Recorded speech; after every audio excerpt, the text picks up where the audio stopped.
kung gaano ako katindi. Our dignity of self-sovereignty have been gravely tarnished by unjust. Yung ginamit mong unjust, ibig sabihin yan, unfair eh. Unfair ang presidente, pinapalabas mo. So, dyan pa lang, nagsisinungaling ka na kagad. Unang-una, paano magiging unjust yan? Dinesisyon na ng Supreme Court yan, na walang, kailangan mag-establish mo muna yung tinatawag na procedural. Di ba? Kung may mali sa procedure. Kung may mali sa procedure noon, yung pag-aresto sa kanya, mismong Supreme Court ang nagti-TRO na nun. Alam mo kung bakit?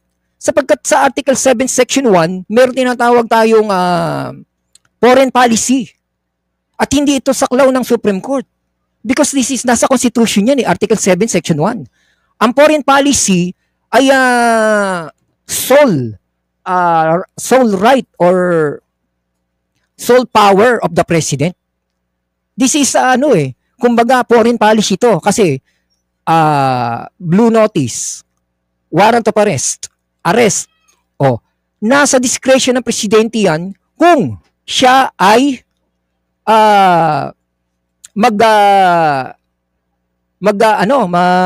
nasa kanya yan foreign policy, syempre mga Interpol yan, makikisama tayo. International community katulad ng UNSC, United Nations, ICC, kailangan natin makisama sa foreign policy yan. It is right of an individual which is Digong Duterte versus the 1,000 died. Ito, ang kasong to 8 years ago. Nag-file ng kaso dito sa Pilipinas, walang nangyari, pinagdudukot, pinagpapapatay, walang makuha police blotter, walang police report. So, ang nangyari, walang naisampang kaso against Digong. So, hindi siya kayang kasuhan sa Pilipinas. Yun ang ibig sabihin yan. Kaya sa Article 17, hindi nila magagamit. Bakit? Walang kaso si Digong. Hindi talaga kayang kasuhan dito. Ang daming mga lawyers na namatay at saka mga judges di sa Pilipinas. At yung mga adjudge sila Fortuna, yung may mga butas ang ulo, mga ganyan. No? So, hindi siya sa madaling salita, hindi siya masuhan. This is 8 years case. At ito ay 1 person versus 1,000 of dead. Siya buhay. Yung nagdidemanda sa kanya, puro patay na lahat. At 30,000 ang rito, ang tinatayang na tumba, no? Pinatumba. Kaya ito ay pumasok sa tinatawag nating international case, no? Yung ICC, no? Yung human ang tinatawag nating crime against humanity. So, paano mo magiging sasabi mong unjust yun na sinorender yung isang tao? Kapag hindi mo siya sinorender, ano mangyayari? Magrarally yung mga anak bayan, yung mga abogadong namatay, yung mga judge namatay, yung mga pamilya nila Kiyan, yung mga bumulagta, no? Yung mga mayor na ini-sniper, na wala namang kasalanan, sila Barayuga. Ang daming rights nun versus one right lang. Ikaw presidente, ano pipiliin mo? 'Di ba? Pag hindi niya 'yon isinorender, ano mangyayari? Yari siya ang presidente, araw-araw raralihin 'yan ng mga human rights. Makakaaway niya ang Interpol, makakalaban niya ang ICC, no? So dahil hindi niya may warrant of arrest Buti sana kung siya ang nag-issue ng warrant of arrest. Kaya hindi mo pwedeng sabing unjust, no? Ito ay maling word na ginamit mo at ito ay libelous, no? Unjust. Paano mo nasabi ng unjust? Ito ay tinatawag nating inaano mo yung Supreme Court, yung kakayahan ng Supreme Court.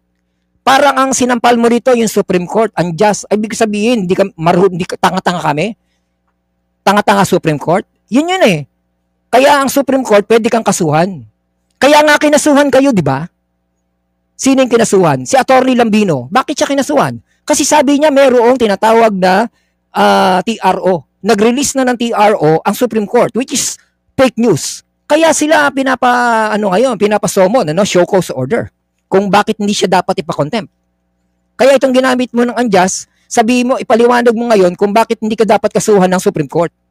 Supreme Court lang yun, iba yung kay PBBM. Ang kay PBBM dito, perjury at saka tinatawag nating cyber libel. Dalawa ang pwedeng ikaso sa'yo. Yung isa, perjury, siguro nasa mga 10 taon, no? Dahil ikaw ay congressman. O, sa abot ka na 10 taon. Dahil aggravating circumstances ka, dahil ikaw ay congressman. At yung tinatawag nating cyber libel, aabot ka siguro ng 12 taon diyan. Titignan natin ha. Titignan natin 'yan. So, mga around 22 years yung iyong bubunuin mag-asawa because of this. Pero pa yung mga ethical, may ethics ka pa, the congressman ka eh. So, meron ka pang mga ethics, marami ka pang kaso. Yung sinasabi ko lang yung kaso sa'yo, yung makukulong ka. Pero mga 6 o 7 yung kaso mo. Hindi ko na sinabi kasi yung iba, walang kaso eh. Bayad ka lang, damages, moral damages, mga ganun lang eh. Etong inaano ko sa'yo, yung makukulong ka. So, yung unjust na gamit dito ay tinamaan mo, ibig sabihin yung ginagawa ni PBBM ay unfair. 'Di ba? 8 years unfair. 'Di ba? Andiyan naman sa procedural 12 hours o 14 hours silang nandiyan. Mahigit kalahating araw silang nasa tarmac nag-aantay ng decision ng Supreme Court. Until now, walang ang Supreme Court hindi makitaan ng tinatawag nating procedural error. Kaya hindi yan na issue ng TRO. So, hindi pwede mong i-define yan unjust kasi under yan ng Supreme Court. Pinag-aanuan niya ng Supreme Court. So, mali po yung paggamit ng unjust. Tapos, sinasabi niya pa rito, dedicated, no? Wag na nating anuin yan. Alam mo naman, kumita sila sa face shield, yung face mask, yan sila Bongo, di ba? Yung face shield, yung asawa niya. Ayun daw ang nag-ano ng ano. Hindi nga sila makasagot nung tinatanong ko yun eh. Face shield eh. Sila ba nag-ano? Tapos yung mga Pfizer, di ba? Dapat Pfizer, ginawa ng Sinovac. Kumita sila dyan eh. Ginamit sila ng China, di ba? Para tapos tayo pinaka-longest na lockdown, di ba? Huwag mo kaming inaano kasi dapat nga kasuhan si Digong diyan sa COVID na yan. Dahil sa ginawa niya. Ano pa sinabi mo rito? Betrayal. This betrayal, no? Binibetray daw. Bakit allow this arrest, surrender to foreigners ng port disregarding. Ayun, eto, disregarding these fundamental rights. Ano fundamental rights sa pinagkasabi mo? Unang-una, siyang nag-request na dalhin siya sa ICC. We have a lot of evidence. Nag-request pa siya kay Congressman Basas na, ma'am, through you, I request ko, dalhin niyo ako sa ICC. Through you, ma'am. Kasi ang tagal na nito, hindi niyo ako madala-dala sa ICC. Dalhin niyo ako. At saka tinanong din sila na ako, are you willing to go to ICC? Willing siya. We have a lot of evidence. Kaya wag mo sabihin na disregard the fundamental rights. That is fake news. Malicious prosecution. Ibig sabihin dito, nagsisinungaling ka. 'Di ba? Nagsisinungaling ka, wala kang alam. Either way, wala ka talagang pakialam dito. Hindi naman kapamilya ka eh. Hindi naman ikaw, hindi mo naman tatayon, hindi mo naman, 'di ba? O bakit pakikialam ka sa kaso? 'Di ba? Hindi mo naman pala alam yung pinag-uusapan. Hindi mo pwedeng sabihin na ay hindi ko alam na ganun pala, na may sinabi pala siya, nag-request siya dahil sa congressman ka eh. Alangan bang hindi mo alam na sa Congress sinabi nag-request siya na padalhin? Asan dun yung disregarding his fundamental rights? Binasaan na siya ng the rights at matagal na siya sinabihan na sakali ba na papasayag ka? Opo. Wala lang akong pamasahe. Bigyan niyo lang ako ng pamasahe, papunta ako ng ICC. Maraming beses niya sinabi yan. Kaya hindi mo pwedeng na dinisregard yung fundamental rights. 8 years, fundamental rights shit. Yung rights ng mga napatay, 8 years, hindi nabigyan ng katarungan yung pagkamatay nila. Pagkatapos sasabihin mo, fundamental rights, ibig sabihin, perjury ka. Maliwanag na perjury yan, no? Pagsisinungaling yan, para siraan mo, presidente. Maliwanag yan, na-establish natin yan, sapagkat si Digong mismo nag-request na dalhin siya doon. Legal safeguard enshrine the Constitution under domestic law. Yan pwedeng mangyari kung walang request yung amo mo, yung upuon nyo. Siya mismo nag-request sa mga sulon nadalhin siya sa ICC. Ilang beses siya tinanong. So, hindi mo pwedeng sabihin yung fundamental rights dito. Pagkat lahat ng rights binigay sa kanya. Kawawa nga yung mga pamilya ng napatay Pagkat ito ay babalansin mo Rights ng libu-libong namatay at isang rights ni Digong. Gaano ba siya kaimportanteng tao? Sino ba siya? Taga Fujian, China lang naman siya na ang anak niya triad siya nga rin triad din yata yan Sinasabi na triad din yan. Ayoko maniwala pero yung mga picture nakita ko kasama niya mga triad This betrayal highlights of the gross failure of the Philippine government. Biruin mo yan This betrayal highlights the gross failure of the Philippine government. Sinabihan mo pa yung Philippine government, Saul, Ibig sabihin, yung Philippine government na rito ang dinadali mo. Highlights the gross failure. Sabi mo, betrayal. This betrayal. Ibig sabihin, betrayal. Ano yun? Ibig sabihin ng betrayal sa Tagalog? Ano ibig sabihin ng betrayal? Pag, betray. Ibig sabihin, gross failure of the government. Yung betrayal ng gobyerno yon. Dahil inissuean siya ng warrant of arrest ng ICC at sinurrender siya. Di ba? Kahit naman sinong presidente, isusurrender siya dahil may kaso siya. Yun nga yung venue para patunayan niya na wala siyang kasalanan. That is, yun yung court. Di ba? Ang sabi nga, dalhin sa korte. Dinala nga siya sa korte, sa ICC nga lang. At patunayan niya wala kasalanan siya doon. Paano magiging betrayal of public trust yun? Kung hindi siya pinadala doon, that is a betrayal of public trust. Sa mga taong namatay, libo-libo yung taong namatay tapos hindi mo binigyan ng katarungan, hindi mo dinala sa korte. 'Di ba? Hinalt mo, kumbaga hinarang mo. May warrant of arrest, hinarang mo. May warrant of arrest, maraming nagrereklamong napatay, hindi mo dinala sa korte para mapatunayan nila yung reklamo nila totoo o hindi. Walang justice. 'Di ba? 'Yun ang betrayal of public trust. Kaya itong sinasabi mo na betrayal, ito po malicious imputation, may malisyoso rito sapagkat kung titignan natin, mas betrayal kung hindi niya isusurrender. 'Di ba? Dahil maraming nagrereklamong napatay sila. 'Di ba? Mga kamag-anak nila, mga tatay nila, 'di ba? Nawala ng ama. 'Di ba? Yung iba doon wala namang kasalanan, yung iba bata pa, may buntis pa, may may sanggol pa nga nadamay diyan sa barilan na yun, may tricycle driver, ang daming nadamay diyan sa tukhang na yan. Diba? Dahil may bayad. So, harapin niya yung kaso niya doon. I-betrayal pa public yan kung hindi mo dinala ang justice. No? Kung hindi mo binigay sa mga tao ang justice. Pero ang ginawa ni PBBM, dinala niya sa justice. Hindi niya hinarang. So, paano magiging betrayal of public trust ng government yun? Ginawa nga nila yung tungkunin nila, may warrant of arrest So, yung ginagawa mong ito, that this is malicious imputation. This is cyber libel. Maliwanag na cyber libel ginagawa mo. Sinisiraan mo yung Pangulo. Sinisiraan mo ang gobyerno. Sinisira mo ang Supreme Court. For God's sake, tanga-tanga ka. Yun ang sasabihin ko sa'yo. Hindi ka abogado, nagmamarunong ka, nagpauto ka sa mga siraulo mong amo.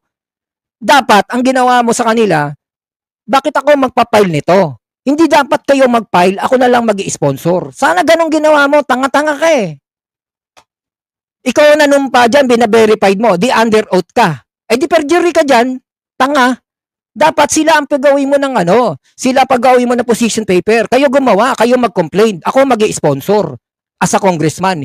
Hindi, nagpakatanga ka, nagpakabayani kang gago ka. Ano mangyayari sa'yo ngayon? Di makukulong ka, simpleng-simple. Ito pwede niyong gamiting ebidensya sa korte ito Unang-una, walang betrayal ang gobyerno. Dahil ginawa naman lahat ng gobyerno ang procedural. Kaya nga hindi nakitaan ito ng Supreme Court. Sa ginawa niyang ito, ay parang niyang sinasampal ng Supreme Court at yung Philippine government. At yung mga nabiktima. Lahat ng mga nabiktima rito ay parang sinampal sa mukha ni para bang baliwala na yung paano yung mga namatay? Wala silang karapatan na humingi ng justice. At ang may justice lang dapat si Digong. Sira pala ulo mo Yun yung sinasabi ko sa inyong pagkakamali mong malaki. Ano pa sinabi mo rito?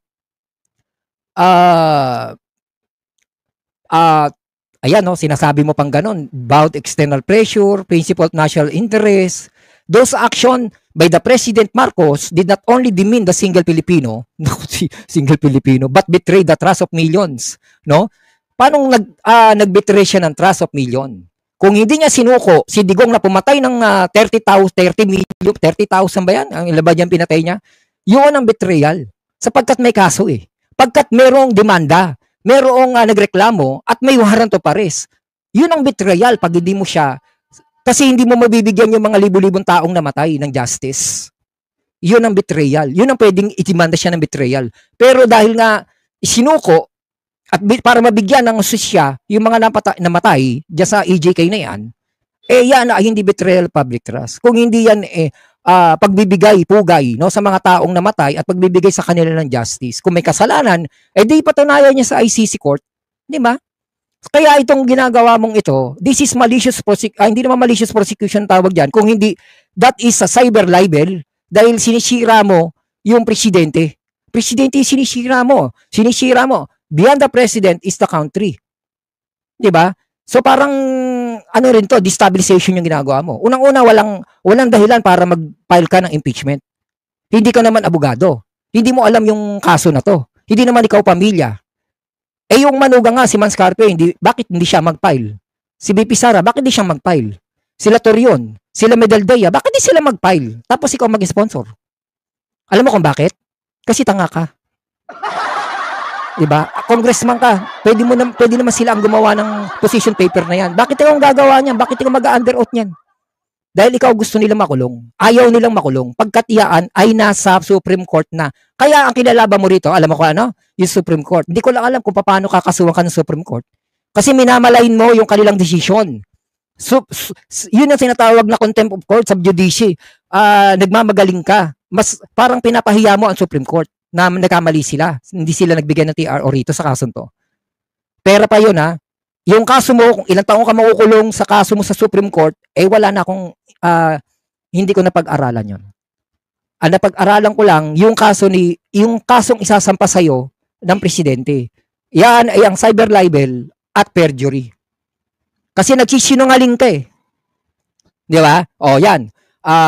Where a Filipino regardless status could be handed over the foreigners without napatunayan din dito yon. Wherefore premise continue to complainant most respectfully pray for the Honorable House of Representatives to act on his verified impeachment complaint against respondents pursuant to the rules of procedure impeachment proceeding and after due proceeding to adopt resolution, no?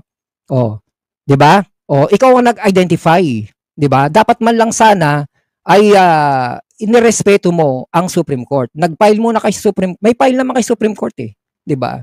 Para kasing binabypass mo ang Supreme Court, 'di ba? At walang gagawang abogadong matino niyan. Hindi gagawin ng abogadong matino, 'di ba? Walang abogadong magpa-file ng impeachment complaint at this juncture, no? Kaya itong kagaguhan mo it will land you in jail. Kayo mag-asawa kasi pumirma kayo eh. Verified eh. Ibig sabihin under oath 'yan eh. Di yari ka. Pag under oath ka, perjury ka. Tapos, dahil ipinost mo yan sa Facebook, cyber libel ang tawag. Pinost mo sa Facebook eh. Pinost mo social media eh. Inadapt ng mga tao eh, na nag-impeachment ka. Ini-impeachment. Pinapalabas mo na betrayal of public trust yung ginawa, pero hindi naman nakita yun ng Supreme Court. Kaya yari ka dyan. Kaya dito, yung mga ginamit mong unjust, no? Betrayal of public trust, that is cyber libel. That is perjury. Wala kang karapatang magsalita niyan sapagkat ang pwede lang magsabi niyan ay ang Supreme Court. Hindi ka Supreme Court. Isa ka lang makapapel na tao na gustong magpasikat na congressman kunwari na nagsip-sip-sip-sip ka diyan at palabasin mo na ano ka. Gusto mo lang magkapangalan. Pero magkakapangalan ka talaga. Ngayon nga lang sa ano ka magkakapangalan, ano? Sa ano ba tawag niya? Ito na mag-asawa pinirma nila to endorse the said verified complaint to the Senate of the Philippines upon the vote at least 1/3 of members. Siya ang siya na nga tapos siya pa mag-endorse, no? Siya na nga ang complainant, siya pa mag-endorse, no? Ay titingnan natin kung ano yung magiging summon mo ng kasi parang parang pinapahiya mo ang Supreme Court diyan at saka yung gobyerno. Destabilization, pwede kang inciting to sedition, ewan ko, destabilization. Pera pa yun pera pa yung kaso mo na yun Ang inaano ko lang sa'yo, yung clear violation mo lang. Yung kaya kitang ipakulong. Yung alam ko makukulong ka. Pero yung, example of perjury, lying in sworn affidavit, nagsinungaling ka eh. Sabi mo doon, unjust yun. Sabi ng Supreme Court, wala sila nakikitang technicalities, kaya hindi nila tini-RO.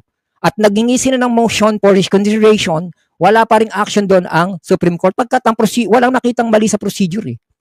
Giving false testimony, submitting verified complaint or document with false claim. False yung claim mo. False yung claim mo, hindi betrayal of public trust yung walang ang presidente diyan. So dahil siya ay may right sa Article 7 Section 1. Article 7 Section 1.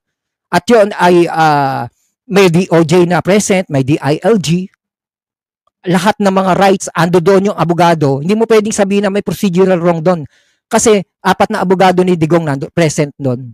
Pamilya niya nandoon. So, walang makitaan. Kaya hindi nakitaan niya ng Supreme Court eh. Kasi maraming abogado siya eh. Hindi siya pinagkaitan ng ng hustisya. Actually, lahat nga nung sa kanya binigay eh.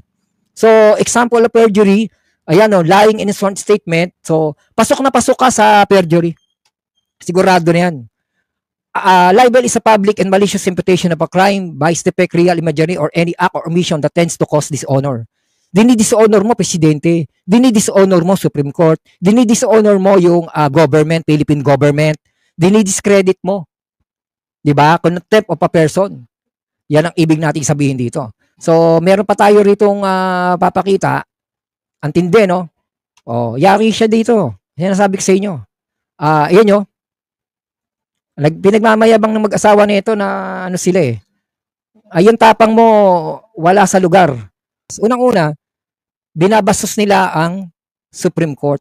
Kasi yan, kaso na yan, may kaso na yan sa Supreme Court. Dinidinig doon. At may motion doon.